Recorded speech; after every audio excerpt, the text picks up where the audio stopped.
InvestorIdeas.com Podcasts. Good afternoon and welcome to another episode of InvestorIdeas.com Podcast. Today's podcast is sponsored by Cannabis Swiss Corporation, trading on the OTC as CSUI, a fully licensed cannabis cultivation and distribution company in Switzerland for recreational tobacco products and medical CBD oils. In today's podcast, we're going to be looking at a few public and private company announcements, looking at Pure Extracts Technologies Corporation, looking at Delta 9 Cannabis Incorporated, trading on the TSX as DN and the OTCQX as VRNDF, GW Pharmaceuticals, trading on the NASDAQ as GWPH, as well as Village Farms International Incorporated, trading on the NASDAQ as VFF and the TSX as VFF. So, first starting with Pure Extracts Technologies Corporation, a plant-based extraction company focused on cannabis, hemp, and functional mushroom sectors, who announced that the company's stock will commence trading on the Canadian Securities Exchange under the ticker symbol PUL on November 5th. There currently is a tremendous consumer demand for natural health products with the ability to immediately enhance our quality of life.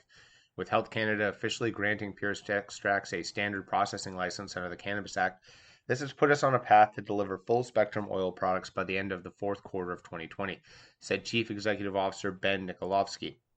Now, our trading debut on the CSE is another vote of confidence in our ability to effectively meet the needs of consumers focused on receiving cannabis, hemp, and functional mushroom products. Now, Pure Extracts would like to thank the expertise and tradespeople who would help tirelessly on its state-of-the-art facility in Pemberton, BC, its team of dedicated employees, and the investors who have financed the company for a total of 9.45 million Canadian, allowing it to become a world-class plant-based extraction company. Now, Pure Extracts was incorporated under the BC-BCA and has its offices and operations in Pemberton, BC. And on September 25th, Pure Extracts was granted its standard processing license by Health Canada under the Cannabis Act, and Pure Extract is undertaking the operations of toll processing, white labeling, and developing its own private label of products, incorporating its full-spectrum THC and CBD-based extracted oils. Now, additionally, Pure Extracts is presently expanding its business to include functional mushrooms extraction by working on functional mushroom extraction processes compatible with its existing infrastructure. And Pure Extracts has a fully built CO2 extraction facility built to European Union GMP standards and intends to seek EU GMP certification of its operations, allowing it to export its products for sale in Europe where such products are legal. So, another extract company coming into the fray. I do like that they're going to be focusing on full spectrum extraction. This is something that, again, is still very underrepresented within the cannabis extraction community today. Still lots of isolates, still lots of synthetic cannabinoids, and again, still lots of artificial terpenes being added as opposed to being properly extracted during the extraction process.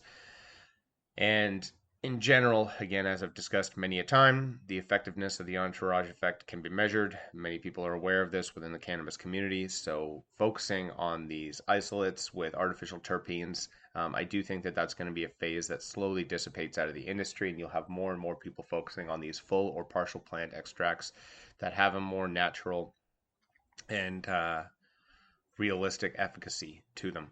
I do also like that, like many companies right now, focusing on the functional mushroom extracts. Again, focusing also on EU GMP certification so they can be in both markets. A lot of smart parts to that play there. And obviously, again, come next week, you'll be able to trade on the CSE with PUL. Moving next to Delta 9 Cannabis Incorporated, who announced it's now surpassed the 1 million transactions through its retail cannabis stores since legalization of recreational cannabis use. Company opened its first Delta 9 cannabis store on October 17th of 2018 and has since grown its retail store footprint to 7 operating stores in the Manitoba and Alberta markets. Now, in addition to achieving the milestone number of transactions, the company is also pleased to provide the following statistics in connection with its retail cannabis business. So over 1 million in-store and online transactions, over 50 million in-store and online retail revenues, the average transaction size of $50.20 per transaction, over 1.5 million unique website visitors to delta9.ca, and over 17,000 square feet of retail store space averaging $2,021 in revenue per square foot. We're very pleased with the revenue growth generated from our retail stores since legalization in 2018, said John Arthurbrut, CEO of Delta 9. Now, Delta 9 has stayed focused on its strategy to vertically integrate into the retail segment and leveraging its retail businesses as its means to facilitate distribution of Delta 9 branded products directly to Canadian consumers. Now, management believes that there are a number of benefits to pursuing a vertical integration strategy into retail sales, including the control over direct-to-consumer sales force and product distribution, control over direct-to-consumer branding and marketing initiatives, capturing additional revenues and gross margin for retail sales, and direct feedback from consumers regarding product trends, marketing strategies, etc. So Delta 9 hitting that 1 millionth transaction, definitely further behind many of their competitive retailers within the Canadian space. They are a smaller scale retailer within Alberta and Manitoba, so less populated areas. But that being said, many other competitors have went well above a million transaction months ago, if not a year ago. And this is kind of, even though there is the advantage to vertical integration, this is also the downside. It's always going to be slower to expand and to onboard new things as you're dealing with in-house distribution and in-house problems. Sometimes that can be a benefit, and we've seen some of these companies that have now started to really benefit from their vertical integration. But the downside overall is the time frame that you're working with. Again, when you're working with multiple partners and multiple companies, you can rely on their expertise to get further along and further ahead than you normally would on your own. When you're depending on your own entire in-house brand, there are going to be slowdowns based on other issues that are facing your business. And again, not to shit all over what Delta 9's achieved. Obviously, great for them within their limited segment. And again, having those transaction sizes and their strong presence online is an accomplishment, but this does sort of show the two differences between companies that are completely vertically integrated and companies that are working with a series of partners. Moving on next to GW Pharmaceuticals, who announced that the company has initiated the first U.S. Phase 3 clinical trial studying nabiximols for multiple sclerosis-associated spasticity. Now, nabiximols is known as Sativex outside of the U.S. and approved for use to treat MS spasticity in over 25 countries. It is a complex botanical medical formulated from extracts of the cannabis plant administered as an oral spray.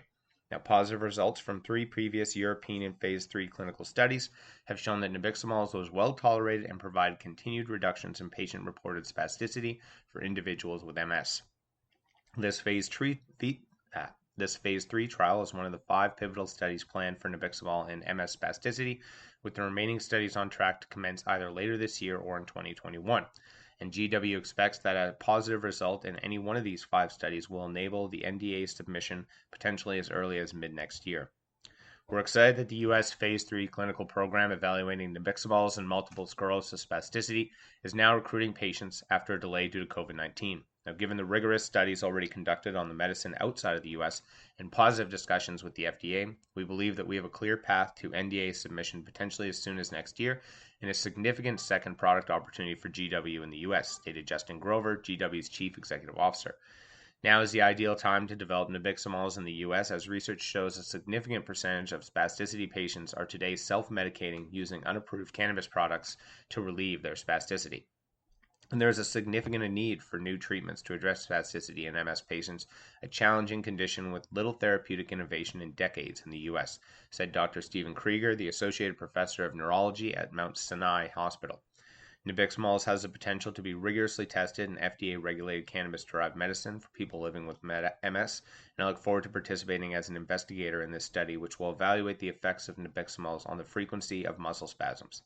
Now, the study in the Phase 3 double-blind parallel placebo-controlled study that will evaluate the safety and efficacy of nabiximols for spasm frequency over a 12-week period and is expected to enroll 446 participants. And the first patient is now screened and in baseline evaluation. And beyond this initial study, the company intends to commence the following additional Phase 3 trials of nabiximols for MS-associated spasticity.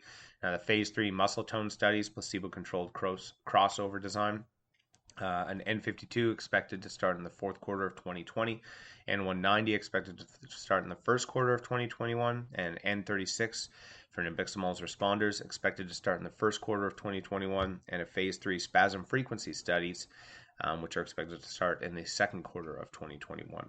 So GW Pharmaceuticals, obviously well known for their Epidiolex, which has really been a huge benefit for the cannabis industry within the U.S. and really proved the efficacy of cannabinoids as a medical component. And I do think that nabiximols, which I've discussed a few times, and there are other Phase 3 trials outside of the U.S., which has shown great results. I do think that that's obviously going to be the next product you see hitting shelves.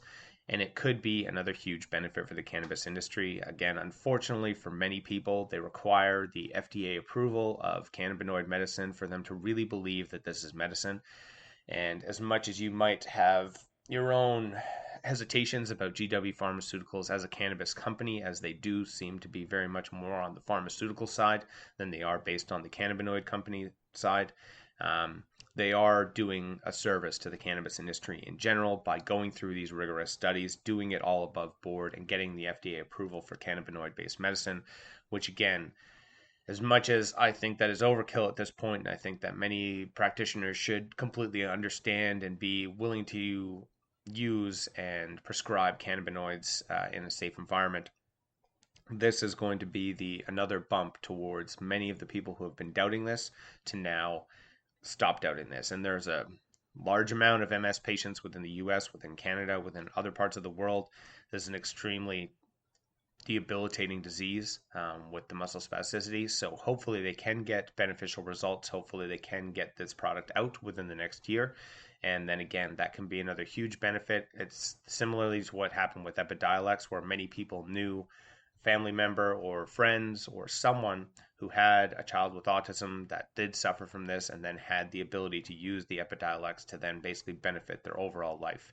A similar thing will happen with nabiximols if it's allowed to be FDA approved within the US, as people will have many first-hand accounts of people taking this medication and having a huge benefit to their life. And then that continues the story of why cannabis medication is not only necessary, but should be out on the market as soon as possible.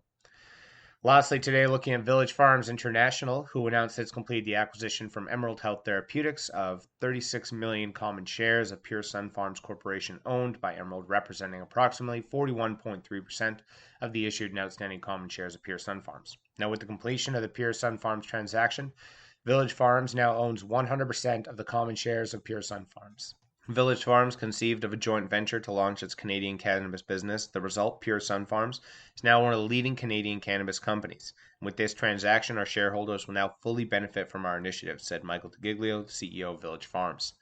Now, Pure Sunfarms is well positioned for long-term growth as one of what we believe will be just a small number of major suppliers to the Canadian cannabis market. And importantly, as part of the Village Farms organization, Pure Sunfarms can now pursue additional opportunities to further leverage its success to date and increase its earnings potential.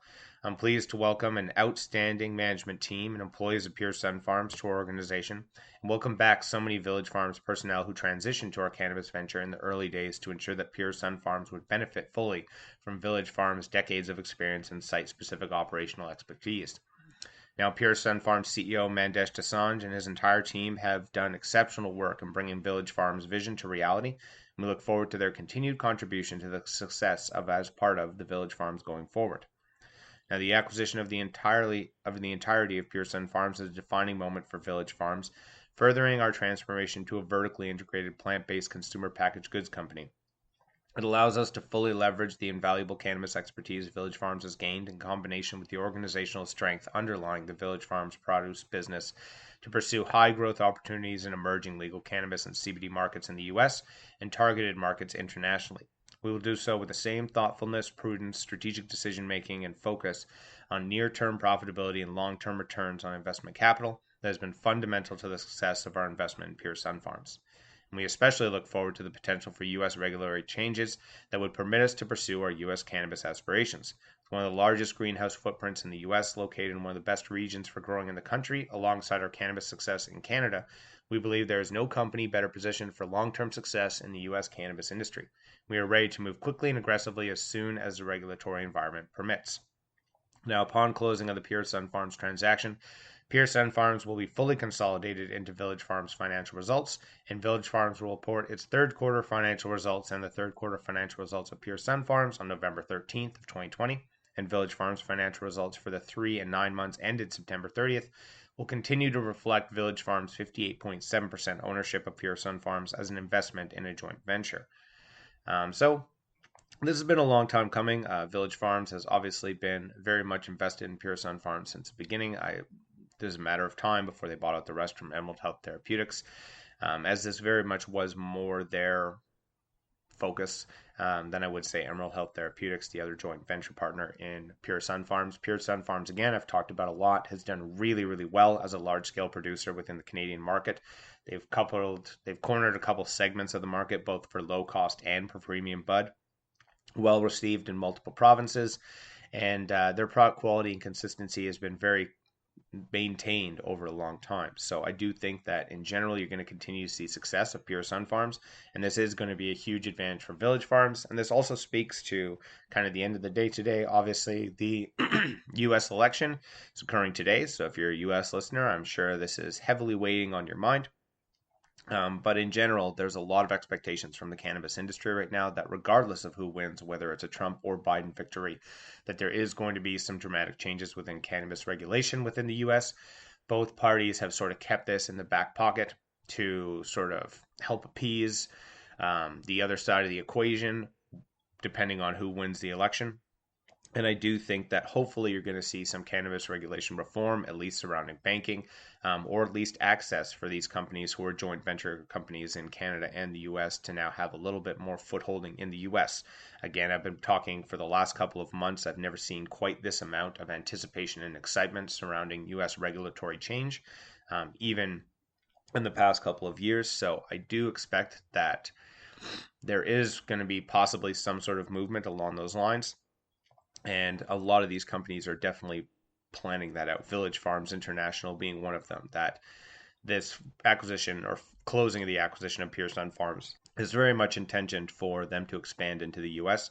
Again, all depending on regulatory approval, but I do expect that within the next year, you're going to start to see more of a crossover between Canadian and U.S. companies, and either, again, access to banking or possibly federal descheduling of cannabis within the U.S. So not all bad with potential election results. And I'm sure because of no matter who wins the election, you're going to see a massive influx of weed sales again as you're going into a COVID winter and probably the most stressed winter for many people that they've had within the U.S. for many years. So I do expect that many companies will be having record weed sales over the next coming months. And I'm sure that the election will be part of that consideration. That's all for today's podcast. And once again, today's podcast is sponsored by Cannabis Swiss Corporation, trading on the OTC as CSUI, a fully licensed cannabis cultivation and distribution company in Switzerland for recreational tobacco products and medical CBD oils. That's all for today's podcast. Podcast is now a certified word trademark on the blockchain through Cognate Incorporated CM certification.